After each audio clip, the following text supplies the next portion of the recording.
Doctor Yunus দেখেন, বাংলাদেশে উনি ক্ষমতায় থেকে টাকা কামাতে হবে, বিদেশে ধন সম্পদ করতে হবে, এই ধরনের কোনো ইচ্ছা কিন্তু ডক্টর ইউনূসের নাই। ডক্টর ইউনূস জীবনে যা পেয়েছেন, অনেক বেশি পেয়েছেন। বাংলাদেশ থেকে টাকা চুরি করতে হবে, বিদেশি ধন সম্পদ পাচার করতে হবে, এগুলো যে অভিযোগ শেখ হাসিনার ক্ষেত্রে এসেছে, সেগুলো তো উনার নেই। উনি যা করছেন, দেশের স্বার্থেই করছেন। যুক্তির দাবি কি বলে? 14 দলকে কি জবাবদিহিতার আওতায় আনতে হবে না? যুক্তির দাবি কি বলে? আর আইনের দাবি তো আমি স্পষ্ট করেই বলছি একজন আইনজীবী হিসেবে। আইন বলছে যে অপরাধ ব্যক্তিগতভাবে সংগঠিত হয়, কালেকটিভলি সামষ্টিকভাবে সংগঠিত হয়। এখানে আরো 2 জন আইনজীবী আছেন। তো কালেকটিভ অপরাধের জন্য আওয়ামী লীগ নামক দলটিকে এবং আওয়ামী লীগের সাথে সহযোগী দলগুলোকেও কিন্তু এর অপরাধের দায়ভার বহন করতে হবে। এই যেই দলটির আচরণ প্রধানতম প্রিডোমিনেন্ট বৈশিষ্ট্য হচ্ছে ফেসিবাদ, যেই দলটির মানে প্রধানতম ফিচার হচ্ছে যারা বহুদিনের গণতন্ত্র বিশ্বাস করে না, যারা দল হিসাবে অপরাধ করে, আপনি এই দলকে গণতন্ত্র এবং সংবিধানের কথা বলে আপনি একেবারে দায় মুক্তি দেওয়া, এটি সরলীকরণ। আমি বলবো এটি অত্যন্ত নাইভ হবে। এই সরকারটি অল্প কয়দিন হলো তারা ক্ষমতা নিয়েছে, এই সময়টি খুব স্বল্প। আজকে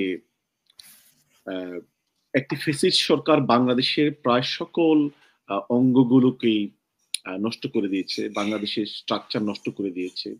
ব্যাংক বলেন, পুলিশ প্রশাসন বলেন, সিভিল অ্যাডমিনিস্ট্রেশন বলেন, সকল জায়গা তারা নষ্ট করে দিয়েছে। অর্থাৎ কোনো জায়গাতে একটি রাষ্ট্রের অঙ্গগুলো যেভাবে কাজ করে, আপনি যে ব্রিটেনে থাকেন, ব্রিটেনের ধরুন আজকে ব্রিটেনের প্রাইম মিনিস্টার, ব্রিটেনের সকল মন্ত্রী সফরে গিয়েছে 10 দিনের জন্য পৃথিবীর কোথাও, ব্রিটেন ভালোভাবেই চলবে।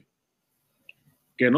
কারণ ব্রিটেনের যেই রাষ্ট্রের অঙ্গগুলো যেভাবে কাজ করা, প্রত্যেক অঙ্গ স্বাধীনভাবে, সুস্থভাবে, উইথ ফুল রেসপন্সিবিলিটি তারা কাজ করতে পারে এবং সেখানে সকলকে ওইভাবে ট্রেন করা হয়, ইকুইপ করা হয়, রিসোর্স দেওয়া হয়। তো বাংলাদেশে যেটি হয়েছে, পুলিশ বলেন, সিভিল অ্যাডমিনিস্ট্রেশন বলেন, ব্যাংক বলেন, প্রত্যেকটা জায়গাতেই তারা এমন হযবরল, যে শব্দটা আপনি বলেছেন, করে দিয়েছে, দুর্নীতিগ্রস্ত করে দিয়েছে, পলিটিসাইজেশন করে ফেলেছে। সেখানে সত্যিকার অর্থে এখানে নিয়ম নীতি নেই, ব্যাংকে কোনো টাকা নেই, সিভিল অ্যাডমিনিস্ট্রেশনে যে পদোন্নতি কাকে নেওয়া হবে, পুলিশের পদোন্নতি কাকে নেওয়া হবে, গোয়েন্দা সংস্থাগুলো কিভাবে ডিল করবে, প্রশাসন কিভাবে ডিল করবে, বিচারালয় কিভাবে কাজ করবে, এগুলো ব্যক্তি বিশেষ এবং আওয়ামী লীগের লোকজন এগুলা কন্ট্রোল করতো এবং টাকা, ক্ষমতা, অর্থ এই এর ভিত্তিতেই পরিচালিত হতো। তো এই হযবরল চরম বিশৃঙ্খল অবস্থায় থেকে এই সরকারটি ক্ষমতায় এসেছে, যাদের একটি অংশের আসলে প্রশাসন পরিচালনা করার মতো অতীত অভিজ্ঞতা নেই। কয়েকজন এনজিও থেকে কাজ করেছেন, ওনাদের ভিন্ন অভিজ্ঞতা। ওনারা তো দীর্ঘদিন থাকার জন্য আসেন নাই এবং আমি আশা করি, যেটা আশরাফ সাহেব বললেন, আর্মিকে ইঙ্গিত করে, যে আর্মিরা তো আসলে দেশ চালানোর জন্য ওনারা ট্রেন না, প্রশিক্ষিত না। ওনারা এবং বর্তমানে যে প্রশাসনটি ক্ষমতায় এসেছে ছাত্রদের সহযোগিতায়, তাদেরও কিন্তু অতীত অভিজ্ঞতা কম দেশ পরিচালনা করা। তো আমরা দেশের একটি বিশৃঙ্খল পরিস্থিতিতে তাদেরকে, বাংলাদেশের জনগণ নিজেদের স্বার্থে তাদেরকে মনে করেছে বেটার অল্টারনেটিভ। তো আমি মনে করি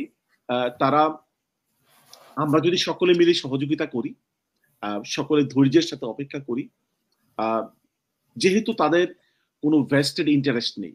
যেমন ডক্টর ইউনূস দেখেন, বাংলাদেশে উনি ক্ষমতায় থেকে টাকা কামাতে হবে, বিদেশে ধন সম্পদ করতে হবে, এই ধরনের কোনো ইচ্ছা কিন্তু ডক্টর ইউনূসের নাই। ডক্টর ইউনূস জীবনে যা পেয়েছেন, অনেক বেশি পেয়েছেন। বাংলাদেশ থেকে টাকা চুরি করতে হবে, বিদেশি ধন সম্পদ পাচার করতে হবে, এগুলো যে অভিযোগ শেখ হাসিনার ক্ষেত্রে এসেছে, সেগুলো তো ওনার নেই। উনি যা করছেন দেশের স্বার্থেই করছেন। হ্যাঁ, প্রত্যেকটা মানুষের লিমিটেশনস থাকে, অতীত অভিজ্ঞতার, দক্ষতার ব্যাপার রয়েছে। ওনার অভিজ্ঞতাটি এনজিও লাইনে, হ্যাঁ, ওনার অভিজ্ঞতাটি প্রাইভেট সেক্টরে, কিন্তু রাষ্ট্রীয় ব্যাপারে ওনার কিন্তু খুব বেশি অভিজ্ঞতা নেই। বাট উনি ছাড়া এই মুহূর্তে দেশকে ঐক্যবদ্ধ করার মতো কিন্তু আর আর কেউ নেই কারো নেতৃত্বে যে দেশ ঐক্যবদ্ধ হবে। তো আমরা সকলে মিলে ওনাকে সহযোগিতা করা উচিত। আর একটু ধৈর্যের সাথে অপেক্ষা করা উচিত। হ্যাঁ, আমি এই কথাটি বলছি, একটি যৌক্তিক সময়ের মাধ্যমে মা মা উম উম মধ্যে ওনারা মৌলিক কিছু সংস্কার করতেই হবে। নির্বাচন কমিশনের সংস্কার করতে হবে। সচিবালয় সিভিল অ্যাডমিনিস্ট্রেশনে সংস্কার করতে হবে। গোয়েন্দা বিভাগে যে অন্যায় অত্যাচারগুলো হয়েছে সেগুলা সংস্কার করতে হবে। ব্যাংক খাতে যে মানে বিশৃঙ্খলা হয়েছে, দেউলিয়া হয়ে গিয়েছে, সেখা মানে সেখানে সংস্কার করতে হবে। বিচারাঙ্গনে যে মানে আ বিশৃঙ্খল অবস্থা, politicization সেটি সংস্কার করতে হবে। এই সংস্কারের জন্য তো একটি সময় ওনাদেরকে আমরা দিতে হবে। আমি আশা করব যে আন্তরিকভাবে ওনারা সংস্কারের প্রচেষ্টা নেবেন এবং বিরোধী দলগুলো বিএনপি, জামাত সহ যে বড় স্টেক হোল্ডার্স গুলো তাদেরকে স্পেসিফিক্যালি সংস্কারের আ মানে ব্যাপারগুলোতে তারা সহযোগিতা করবেন এবং সংস্কারের আ মানে কোন ব্যাপারে সংস্কার করবেন, এই ব্যাপারে ওনারা সহযোগিতা করবেন। এরপরে আপনি যেই প্রশ্নটি করেছিলেন, আরেকটি প্রশ্ন করেছিলেন। আপনি যদি আমাকে আসিফ স্পেসিফিক নজরুলের বিষয়ে আমি একটি প্রশ্ন করেছিলাম, আইন উপদেষ্টা। উনি জি, আওয়ামী লীগকে নিষিদ্ধ করার ব্যাপারে যেটি বলেছেন যে, আওয়ামী লীগ নিষিদ্ধ করা যায় না। তার উনি স্মরণ করিয়ে দিয়েছেন মুক্তিযুদ্ধের কথা, উনি স্মরণ করিয়ে দিয়েছেন ঐতিহ্যের কথা আওয়ামী লীগের। এবং শুধুমাত্র এই ১৬ বছরের কারণে আওয়ামী লীগ এই দলটিকে নিষিদ্ধ করা যায় না। এই যেটি উনি জি, যুক্তি দেখিয়েছেন। ধন্যবাদ। আমি উইথ ডিউ রেসপেক্ট আমি ডক্টর আসিফ নজরুল আমাদের সম্মানিত ল অ্যাডভাইজার। উনার সাথে আমি কিছুটা দ্বিমত পোষণ করতে চাচ্ছি। বাট অপরদিকে আমি উনাকে উনার বড়ত্বের, মহত্বের জন্য উনাকে ধন্যবাদ দিতে চাই যে উনি একটি ইনক্লুসিভ বাংলাদেশ দেখতে চায়। বাট যেই ব্যাপারটি আমার জন্য কনসার্ন, আমি যেহেতু ইন্টারন্যাশনাল ফিল্ডে কাজ করি, দেখুন সেটি হচ্ছে যে আ সরল রৈখিকভাবে সবকিছু দেখা যায় না। আপনাকে আন্তর্জাতিক প্রেক্ষাপটও দেখতে হবে। আপনি যে ল অ্যাডভাইজার বলছেন যে একটি দলকে নিষিদ্ধ করা যায় না। তো জার্মানিতে ২য় বিশ্বযুদ্ধের পরে হিটলারের দলকে কি ফেসিবাদের জন্যে নাৎসি বাহিনীকে কি নিষিদ্ধ করা হয়নি? নিষিদ্ধ করা হয়েছে। হ্যাঁ, বিচারের প্রসঙ্গটি হচ্ছে যে ওই দলের যারা কর্মকর্তা, যারা নেতা, যারা মানে ক্রাইম করে তাদের বিচারটি মানে আইনের সিস্টেমে বিচার করতে হয়। হ্যাঁ? কিন্তু দলেরও তো কিছু রেসপনসিবিলিটি থাকে। নাৎসি বাহিনীকে তারা দল হিসাবে তারা অপরাধ করেছিল। তাদেরকে ওই সরকার ব্যান করেছে। এখন আসুন, আমাদের আশরাফ ভাই আওয়ামী লীগ করতেন। উনিও কিন্তু আজকের প্রোগ্রামে বলেছেন, দল হিসাবে কিন্তু ছাত্রলীগ, আওয়ামী লীগ অপরাধ করেছে। শুধুমাত্র শেখ হাসিনা অপরাধ করে নাই, শুধুমাত্র ওবায়দুল কাদের অপরাধ করে নাই, শুধুমাত্র সালমান আল রহমান, আনিসুল হক অপরাধ করে নাই। ছাত্রলীগ এজ এ দল হিসাবে তারা ক্রাইমে জড়িত হয়ে গিয়েছে। আওয়ামী লীগ এজ এ দল হিসাবে সিদ্ধান্ত নিয়ে অপরাধে জড়িত হয়ে গিয়েছে। সুতরাং একটি দল যখন সম্পূর্ণরূপে অপরাধে জড়িত হয়, তাকে আপনি সংবিধানের এবং ফ্রিডম অফ অ্যাসেম্বলি অ্যান্ড অ্যাসোসিয়েশনের মানে কথা বলে, গণতান্ত্রিক অধিকারের কথা বলে মানে তাকে আপনি দোষ থেকে অব্যাহতি দিতে পারেন না। তাকে আপনি তো কিছুটা লায়াবল করতেই হবে। তাকে তো আপনি কিছুটা জবাবদিহিতার আওতায় আনতেই হবে। সেটা যদি আপনি না করেন, ইন ফিউচার ধরেন কোনদিন আওয়ামী লীগ ক্ষমতা আসলো, ধরেন কোনদিন জামাত ক্ষমতায়, ধরেন বিএনপি ক্ষমতায়, তারা যদি দল হিসাবে এই ধরনের ওয়াইড স্প্রেড ক্রাইম করে পুরো জাতির বিরুদ্ধে, তাহলে কি বিএনপি লায়াবল হবে না? তাহলে কি জামাত লায়াবল হবে না?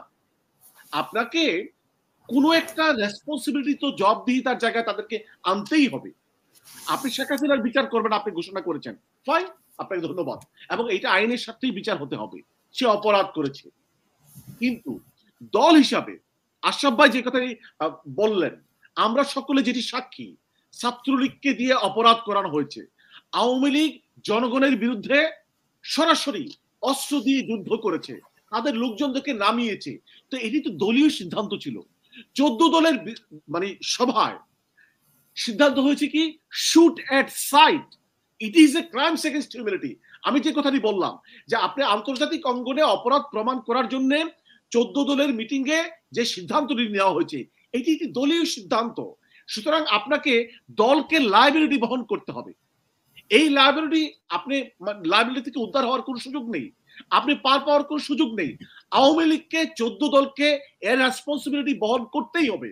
আপনি গণতান্ত্রিক অধিকারের বলে 14 দল যে এই সিদ্ধান্তটি দিল যে শুট এট সাইট, যেখানেই পাওয়া যাবে গুলি করতে হবে, ছাত্রদেরকে ছাত্র জনতার উপর সেখান থেকে গুলি করার সিদ্ধান্ত হয়, তাহলে আজকে আওয়ামী লীগকে কি এর জন্য জবাবদিহিতার আওতায় আনতে হবে না?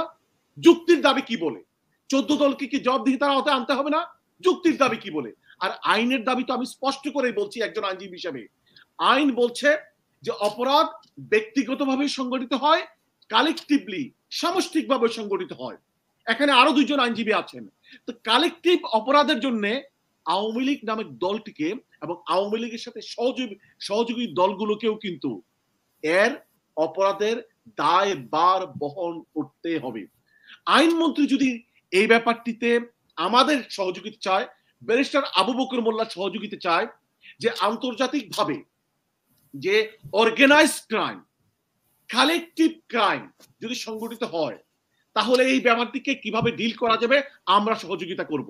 আমরা তাদেরকে ইন্টারন্যাশনাল অ্যাসিস্ট্যান্স দেব যদি ল মিনিস্টার আমাদের সহযোগিতা চায়, because it is a collective crime and এখানে একটি কালেকটিভ গ্রুপ রয়েছে, এখানে অর্গানাইজেশন রয়েছে, তাদেরও রেসপন্সিবিলিটি বহন করতে হবে।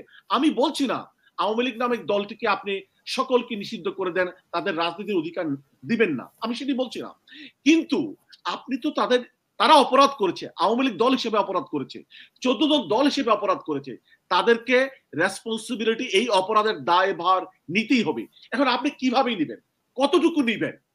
আপনি একেবারে তাদের নিষিদ্ধ করে দেবেন কিনা, আপনি তাদেরকে সাময়িকভাবে নিষিদ্ধ করে দেবেন কিনা, তাদের সাময়িক রাজনীতি নিষিদ্ধ করে দেবেন কিনা, সেই ব্যাপারটি আলোচনা হতে পারে, বাট একেবারে তাদেরকে দায় মুক্তি দেওয়ার কোনো সুযোগ আন্তর্জাতিক অঙ্গনে নাই এবং আন্তর্জাতিক উদাহরণ নাই, এবং যুক্তির দাবিও সেটি স্বীকার করে না।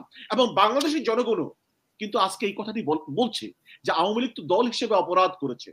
আওয়ামী লীগ 71, 72 টু 75 যখন তারা ক্ষমতা এসেছে, তারা গণতন্ত্র ধ্বংস করে দিয়েছে, তারা কিন্তু বাংলাদেশের গণতন্ত্র রাখে নাই, তারা অন্য দলের সাথে গণতান্ত্রিক প্র্যাকটিস করে নাই। তাহলে এখানে ঐতিহ্য কি খুঁজে পেলেন? ঐতিহ্য বলতে উনি যেটা বুঝিয়েছেন। আওয়ামী লীগ আসলে বহুদলীয় গণতন্ত্র, মাল্টি পার্টি ডেমোক্রেটিক সিস্টেমে আসলে তারা বিশ্বাস করে না, তারা 72 টু 75 সেটি তারা প্র্যাকটিস করে নাই। তারা এইবার ক্ষমতা এসে এই যে 15 বছর তারা কিন্তু বাংলাদেশের বহুদলীয় গণতন্ত্রকে তারা প্রমোট করেনি, তারা মূলত একদলীয় শাসন প্রমোট করেছে, একদলীয় শাসনের দিকে গিয়েছে।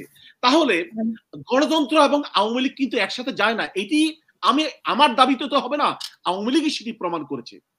সুতরাং এই যেই দলটির আচরণ প্রধানতম প্রিডোমিনেন্ট বৈশিষ্ট্য হচ্ছে ফেসিবাদ, যেই দলটির প্রধানতম ফিচার হচ্ছে যারা বহুদলীয় গণতন্ত্র বিশ্বাস করে না, যারা দল হিসাবে অপরাধ করে, আপনি এই দলকে গণতন্ত্র এবং সংবিধানের কথা বলে আপনি একেবারে দায় মুক্তি দেওয়া, এটি সরলীকরণ, আমি বলবো এটি অত্যন্ত নাইভ হবে। এবং আমি আসিফ নজরুলকে তার বক্তব্য অবস্থানকে রিকনসিডার করতে আমি আহ্বান জানাচ্ছি আপনার এই প্রোগ্রামের মাধ্যমে, এবং আমি বলছি ওনাকে আমরা সহযোগিতা করব কালেকটিভ অর্গানাইজ ক্রাইমের জবাবদিহিতা, অ্যাকাউন্টেবিলিটি কিভাবে করা যায়, আমরা আন্তর্জাতিক অঙ্গন থেকে ওনাকে সহযোগিতা করব যদি উনি আমাদের অ্যাসিস্ট্যান্স চায়। ধন্যবাদ।